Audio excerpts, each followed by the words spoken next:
بسم اللہ الرحمن الرحیم اللہم صلی علی محمد وآل محمد۔ آئے دنیا میں تو اللہ کے مہمان بنے، بیٹھے منبر پہ تو ایک بولتا قرآن بنے، سو گئے فرش محمد پر محمد بن کے، سو کے اٹھے بھی نہ تھے کہ مرضی یزدان بنے۔ اللہم صلی علی محمد وآل محمد۔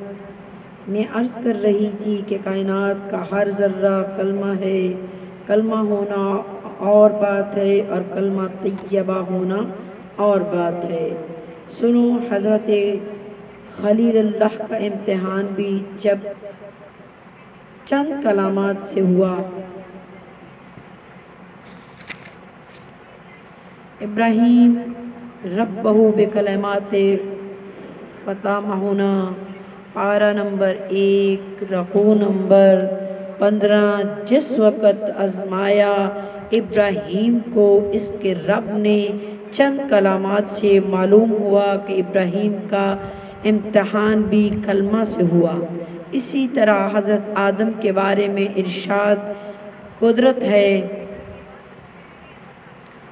پارہ نمبر 1 رکوع نمبر 4۔ پس سیکھ لے آدم نے اپنے پروردگار سے کچھ کلمات، پھر آیا اوپر کے یعنی آدم کی توبہ بھی کلمات کی بدولت قبول ہوئی۔ حضرت آدم قرآن مجید کی روح سے فرشتوں کے بعد اور جن کلمات سے آدم کی توبہ قبول ہوئی وہ ہیں آدم کے لیے کعبہ، اور سنو حضرت عیسیٰ بھی کلمہ ہیں، حضرت عیسیٰ بھی کلمہ ہیں۔ پارہ نمبر 3 رکوع نمبر 13۔ جب کہا ملائکہ نے، اے مریم تحقیق اللہ تعالیٰ تجھے ایک کلمہ کی بشارت دیتا ہے، قرآن سے ثابت ہے کہ حضرت عیسیٰ کلمہ ہے، تو جس کے پیچھے عیسیٰ نماز پڑھے گا وہ ہوگا کلمہ طیبہ۔ اور سنو پارہ نمبر 11 رکوع نمبر 12۔ اللہ تعالیٰ کے کلمات میں تبدیلی نہیں ہوگی۔ مسلمانوں قرآن صامت ہے، کلمہ تو قرآن ناطق ہوگا کلمہ طیبہ۔ اور مولا علی کا فرمان سنیے، میں صدیق اکبر ہوں، میرے بعد یہ لفظ سوائے کذب کے کوئی نہ کہے گا، اور میں قرآن ناطق ہوں۔ جب قرآن صامت کلمہ ہے تو میں قرآن ناطق کیا ہوگا؟ قرآن صامت کا اعلان ہے۔ پارہ نمبر 7 رکوع نمبر 13۔ کوئی خشک تر ایسا نہیں جس کا کتاب مبین میں ذکر نہ ہو، کوئی خشک تر ایسا نہیں کہ جس کا کتاب مبین میں ذکر نہ ہو۔ جب صامت قرآن میں ہر شے کا ذکر ہے تو ناطق قرآن کیسا ہوگا؟ کلام حق پہ ملا کو گر اعتماد ہوتا، کلام حق پہ گر ملا کو اعتماد ہوتا، بلا پھر مذہب و ملت میں کیوں فساد ہوتا؟ وہ کسے کہتا کہ آئمہ غیب دنا نہیں، علی کا صرف سلونی جو اسے یاد ہوتا۔ اللہم صلی علی محمد وآل محمد۔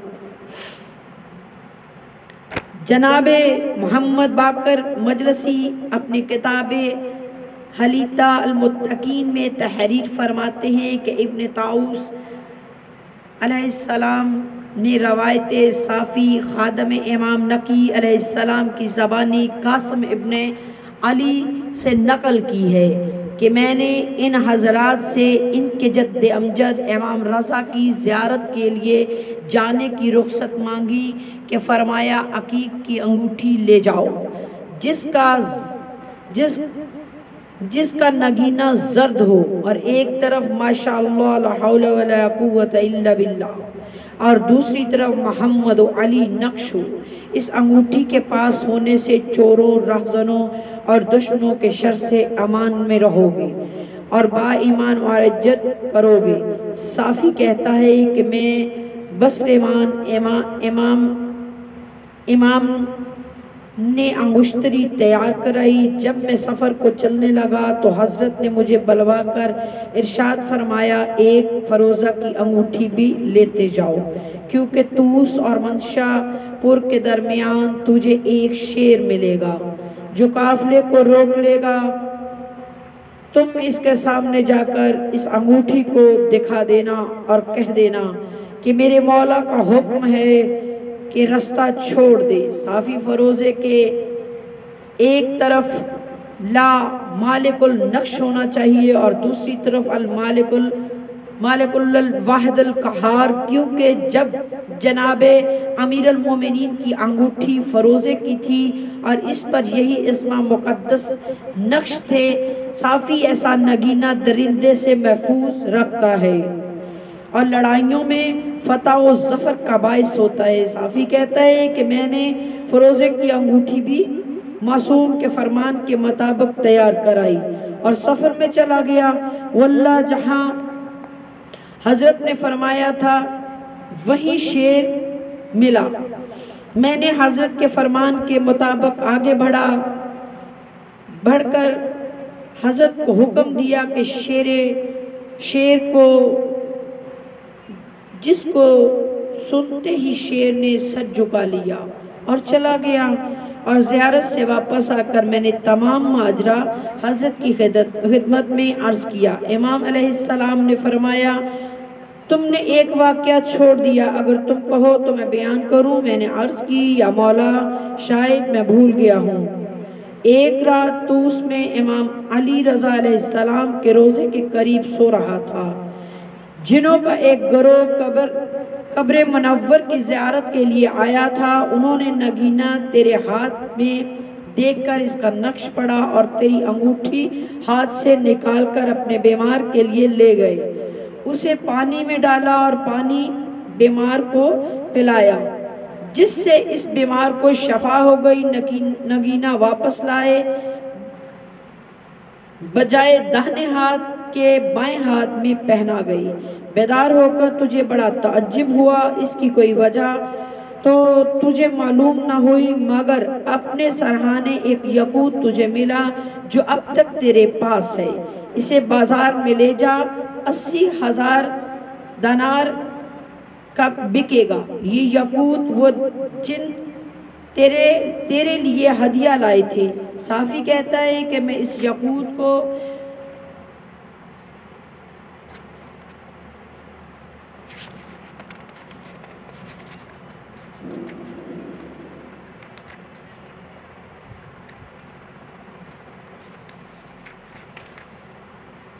بازار لایا جو 80 اشرفیوں کو ہی فروخت ہوا۔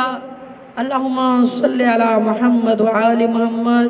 بتاؤ مسلمانوں، اس کے علاوہ علم غائب کیا چیز ہے جس کا ائمہ طاہرین کو علم نہیں؟ ہاں میں عرض کرتی ہوں کہ قرآن صامت ہے کلمہ اور قرآن ناطق ہے کلمہ علی۔ اللہ کا کلمہ بڑا عالی ہے۔ جناب امیر المومنین علیہ السلام نے فرمایا کہ اللہ تعالیٰ کی کوئی آیت مجھ سے بڑی نہیں۔ تفسیر صافی صفحہ نمبر 435۔ ثابت ہوا کہ اللہ تعالیٰ کی سب سے بڑی آیت محمد و آل محمد کی ذات والا صفات ہے۔ اب میں شجرہ طیبہ کے بارے میں حدیث پیش کرتی ہوں۔ ابن عباس سے روایت ہے کہ حضرت نے فرمایا کہ اللہ تعالیٰ نے سب پیغمبروں کو مختلف درختوں سے پیدا کیا اور مجھ کو اور علی کو ایک ہی درخت سے پیدا فرمایا، اور اس درخت کی اصل میں اس درخت کی اصل ہوں اور علی اس کی فرع، اور حسن اور حسین اس درخت کے پھل ہیں، اور ہمارے شیعہ اس کے پتے ہیں۔ جس نے اس درخت سے تعلق پیدا کیا وہ نجات پائے گا، اور جو اس سے منحرف ہوا وہ ہلاک ہوگا۔ اللہم صلی علی محمد وآل محمد وعجل فرجہ۔